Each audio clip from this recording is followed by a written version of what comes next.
Welcome back. روزانہ یہی سوال پوچھا جاتا ہے, کئی لوگ میں سے بھی پوچھ رہے ہوتے ہیں, آپ سے بھی یقیناً پوچھا ہوگا کہ ایران پر حملہ ہوگا یا نہیں ہوگا. ظاہر ہے کہ ہم مکمل طور پر ہاں یا نہ میں جواب نہیں دے سکتے, کیونکہ ایک جانب مذاکرات بھی چل رہے ہیں, لیکن دوسری جانب جنگی تیاریاں بھی مکمل ہیں اور یا مکمل ہوتی جا رہی ہیں. جیسے اگر ہم آج کی بات کریں تو اسرائیل کے جو پبلک براڈ کاسٹر ہے کان, ان کا کہنا ہے کہ یار مزید F-22 ایئر کرافٹس امریکہ کی لینڈ ہوئی ہیں ہماری ہوائی اڈوں پر. F-22 کے آپ جانتے ہیں کہ صرف امریکہ کے پاس یہ جہاز ہے, top of the line fighter ہے, جو ایئر ڈیفنس کو نیوٹرلائز اور ریڈار سسٹمز کو نیوٹرلائز کرنا اس کی خاصیت ہے. یہ بھی ہو رہا ہے. اس کے ساتھ ساتھ مارکو روبیو جو سیکرٹری آف اسٹیٹ ہے امریکہ کی, انہوں نے ایک ٹاپ سیکرٹ بریفنگ دی ہے 8 کانگریسمین کو. ان کو کہا جاتا ہے, پیار سے کہا جاتا ہے گینگ آف 8, اور وہ اس لیے کیونکہ یہ سب سے ہائی رینکنگ یو ایس کانگریسمین ہوتے ہیں, جو سب سے جو اہم کمیٹیاں ہیں جیسے senate committee on intelligence defence وغیرہ, یہ اس پر بیٹھتے ہیں. یہ جنرلی ایسا کیا نہیں جاتا انلیس کہ آپ کی ارادہ ہو کہ ہم نے حملہ آگے کرنا ہے. خرچہ بہت ہو گیا نا, خرچہ بہت ہو گیا ہے نا, خرچہ بہت ہو گیا. میرے والد صاحب ہمیشہ کہتے تھے کہ بیٹا بندوق اپنے پاس نہ رکھا کرو. میں کہا کیوں؟ اگر رکھی تو پھر آپ کو نکالنی پڑے گی, اور اگر نکالی تو چلائے بغیر آپ واپس نہیں رکھ سکتے. نہیں تو پھر کوئی آپ کی بات کو سمجھے گا ہی نہیں, یار یہ تو ایسی بندوق ہلا رہا ہوتا ہے, اس نے چلانی تو ہوتی نہیں ہے. سو دس از ون پرابلم. اس کے ساتھ ساتھ امریکن پالیسی سرکلز میں کیا ڈبیٹ چل رہی ہے. ابھی obviously ہماری وہاں پہ کوئی چڑیا تو نہیں بیٹھی ہوئی, لیکن جو رپورٹنگ کی جا رہی ہے انسائڈرز سے, چاہے وہ ایکسیوس ہو, نیو یارک ٹائمز ہو, واشنگٹن پوسٹ ہو, اس میں یہ کہا جا رہا ہے کہ جنرل ڈین کین جو چیئرمین ہیں جوائنٹ چیفز آف سٹاف, مطلب آپ سمجھیں کہ وہاں کے ایک ٹاپ جنرل ہے, اس نے کہا ہے کہ جی ہم ایک چھوٹی اسٹرائک کر سکتے ہیں یا میڈیم اسٹرائک کر سکتے ہیں, ہم بہت دیر تک سسٹین نہیں کر پائیں گے کیونکہ ہمارے اسلحے کے سٹاک کافی کم ہو گئے. کم کیوں ہوئے ہیں آخر کار؟ کیونکہ آپ نے یوکرین کو بھی دینے تھے, اپنے غزہ میں جو نسل کشی ہے اس کو بھی سپورٹ کرنا تھا, تو اپنے لیے جو مال ہے وہ قدرن کم ہے. اگین یہ نیو یارک ٹائمز رپورٹ کر رہی ہے.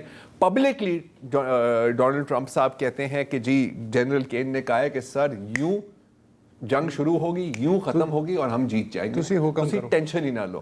ٹھیک ہے, تو ایک تو یہ چل رہا ہے ساتھ ساتھ. اس کے ساتھ ساتھ ٹرمپ صاحب کیا کہہ رہے ہیں؟ ٹرمپ صاحب کہتے ہیں کہ جی ایران بالکل ڈیل کرنا چاہ رہی ہیں, لیکن وہ یہ نہیں کہہ سکتے کہ ہم جوہری ہتھیار نہیں بنائیں گے.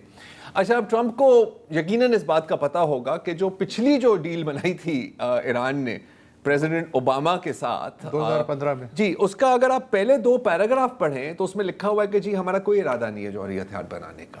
تو اگین گھوم پھر کر وہ وہیں آتے ہیں. اچھا, ٹرمپ نے اس ڈیل کو کیوں کینسل کیا؟ کیونکہ ایک تو اسرائیل کا پریشر تھا, اور دوسرا کہ اسے اوباما نہیں پسند تھا. اس نے کہا کہ یار اس بندے کی نا جو اس چیز کو اس بندے نے چھوا ہے نا, اس چیز کو جلا دو, تیزاب پھینک دو اس کے اوپر. تو یہ ہو رہا ہے. اور پھر اب اگین اب دیکھیں ہم سب کی عمر ہو گئی ہے ایک, تو ہمیں بہت چیزیں یاد ہیں, اور ابھی کبھی کبھی لگتا ہے کہ یار میری پوری زندگی ایک لوپ میں گزری ہے. کیونکہ آپ کو یاد ہوگا کہ جب صدام حسین پر جنگ کرنی تھی, یاد ہے آپ کو شاہ صاحب, آپ کو بھی یاد ہوگا, WMDs, ڈوسیئر, رائٹ. تو ہیڈ لائنز کیا تھی کہ یار 45 منٹ میں, یہ دیکھیں 45 منٹس فرام ڈوم, 45 منٹ میں یار یہ بندے کے پاس میسائل ہیں, اس کے پاس کیمیکل ویپنز ہیں, بایولوجیکل ویپنز ہیں, یہ ہمیں تباہ اور برباد کر دے گا. آج ٹرمپ کیا کہتے ہیں ایران کے بارے میں, آپ خود ہی سن لیجیے. Some terrible people.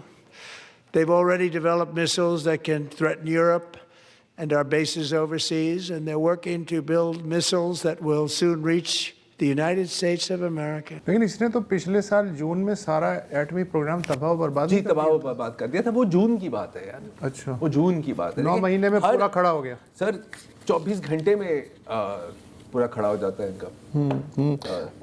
اچھا, ود ان ایران بھی کچھ خبریں آ رہی ہیں, مثلا یونیورسٹیاں اگرچہ بند ہیں پچھلے مہینے کی جو انریسٹ ہوئی تھی اس کے بعد سے, لیکن 4 دن سے یہ اطلاعات مل رہی ہیں کہ تہران کی 3 اور باقی ملک میں بھی یونیورسٹیوں میں کچھ طلباء جمع ہو جاتے ہیں, اور وہ ایران کا جو موجودہ جھنڈا ہے جی اس کو جلاتے ہیں, اور جو پرانا شاہی دور کا جھنڈا ہے اس کو بلند کرتے ہیں, نعرے لگاتے ہیں ڈکٹیٹر مرد آباد, اور آریہ مہر شریف یونیورسٹی ہے، Sharif engineering and science and technology university, بہت مشہور ہے تہران کی، اس کی جو ویب سائٹ ہے وہ ہائی جیک ہو گئی اور اس کو پرانا جو اس کا اوریجنل نام تھا آریہ مہر یونیورسٹی وہ لگا دیا گیا.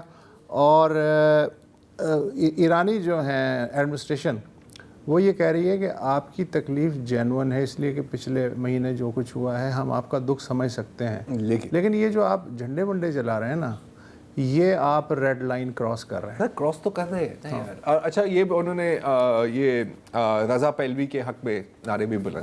ہاں اسی میں ریڈ لائن تو آپ ٹھیک ٹھاک کراس کر رہے ہیں، اور شاید ان قریب ریڈ لائن آپ کو ہی کراس کر دے، کیونکہ دیکھیں مطلب ہو سکتا ہے ان کا موقف درست ہو لیکن ٹائم جو ہے یار نہیں، ٹائمنگ تو دیکھیں انتہائی سسپیشس ہے نا یار. جب آپ کو پتا ہے کہ کسی بھی وقت بمباری ہو سکتی ہے، اسرائیل بیٹھا ہوا ہے، ایران امریکہ بیٹھا ہوا ہے، سب بیٹھے ہوئے ہیں، اور آپ اس طرح کی باتیں کر رہے ہیں، تو آئی تھنک پھر تو آپ دشمن کے دائرے میں آتے ہیں.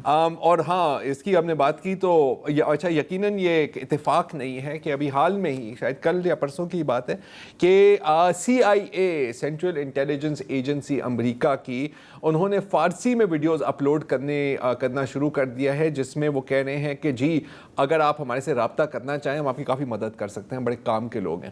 اگر ہمارے سے رابطہ کرنا چاہیں تو یہ کچھ اسپیشل براؤزرز ہیں اور کچھ اسپیشل ایپس ہیں، آپ ان کو ڈاؤن لوڈ کریں تو بڑی ہماری سیکیور کمیونیکیشن ہوتی ہے. آج یا کل کوئی ڈچ سفارتکار بھی پکڑا گیا. ہاں یہ بھی ایک انٹرسٹنگ چیز ہے. اچھا ہاں اب یہ ایران کلیم کر رہا ہے کہ ایک کہ خمینی انٹرنیشنل ایئرپورٹ پہ ایک ڈچ ڈپلومیٹ آئے. اچھا ڈچ ڈپلومیٹ کو کہا کہ جی آپ اپنے بیگ کو سکین کریں، اس نے کہا کہ میں تو نہیں سکین کراؤں گا. وہ تو ڈپلومیٹ ہے، وہ تو ڈپلومیٹ ہے، اور میں خیال اصولاً ہوتا بھی نہیں ہے. جو ڈپلومیٹک پاؤچ ہے وہ سکین نہیں ہوتی ہے. مجھے نہیں پتا یہ پاؤچ تھا یا یہ سوٹ کیس کہا جا رہا ہے. وہاں پر جب اس کو کہا کہ نہیں جی ایسا تو کوئی نہیں ہے، آپ کو کرنا ہوگا، تو کہہ رہے کہ ٹھیک ہے پھر میں واپس جا رہا ہوں. ایٹ لیسٹ یہ رپورٹ کیا جا رہا ہے، ابھی پوری مکمل تفصیلات نہیں ہے ہمارے پاس. پھر انہوں نے کہا کہ یار چلو اس کو سکین کرتے ہیں ایکس رے میں. جو ایکس رے میں سکین کیا تو پتہ لگا اکارڈنگ ٹو ایران کہ اس میں سے اسٹار لنک، ایلون مسک کی جو اسٹار لنک سیٹلائٹ ڈیوائس ہے، جو آپ کہیں سے بھی آپ انٹرنیٹ کو ایکسیس کر سکتے ہیں، سیٹلائٹ کمیونیکیشن فونز اور ایڈوانسڈ وائرلیس کمیونیکیشن ایکوپمنٹ اس کے اندر تھی. اور یہ بھی ہے کہ کئی ممالک نے اپنے شہریوں کو کہا ہے کہ آپ وہاں سے ایسے ممالک کی تعداد بڑھتی جا رہی ہے. کل اسٹیٹ آف یونین ایڈریس جو تھا صدر ٹرمپ کا، اس میں بہت لوگوں کو توقع تھی کہ ایران کے بارے میں کچھ دھواں دھار قسم کا جو ان کا روایتی انداز ہے وہ بات کریں گے، لیکن وہ بات اس طرح انہوں نے کی نہیں. انہوں نے کہا بات چیت بھی چل رہی ہے لیکن اگر ایران نہیں مانا تو یہ کر دیں گے فلانا ہے. مطلب وہ جو لوگوں کی توقع تھی نا کہ آگ اگلیں گے تھوڑی سی، حالانکہ 2.25 گھنٹے کا خطاب تھا. پچھلے 60 برس میں کسی امریکی صدر نے اتنا ٹائم نہیں لیا تھا اسٹیٹ آف یونین. اور ساتھ میں جملے بازی بھی کر رہے تھے، یہ دیکھو بیٹھ جا، یہ فلانا. یہ ایک میرے ذہن میں سوال آتا ہے، کئی لوگوں کے ذہن میں یقینی یہ سوال ہوگا اور آنے والے دنوں میں اس پہ بات کرتے ہیں. چین کہاں ہے یار؟ چین تو بالکل ہی مسنگ ہے نا، کوئی بیان بھی نہیں آیا ایز سچ. چین بڑا گہرا ملک ہے اور وہ سب دیکھ رہا ہے. اچھا ہاں، لیکن کرے گا کچھ بس وہ کرے گا، ایک دن ضرور کرے گا، لیکن اس پہ ہمیں بات کرنی چاہیے. ویسے میں خیال آنے والے دنوں پہ اس پہ بات کریں. ٹھیک ہے فی الحال ایک بریک لے لیں.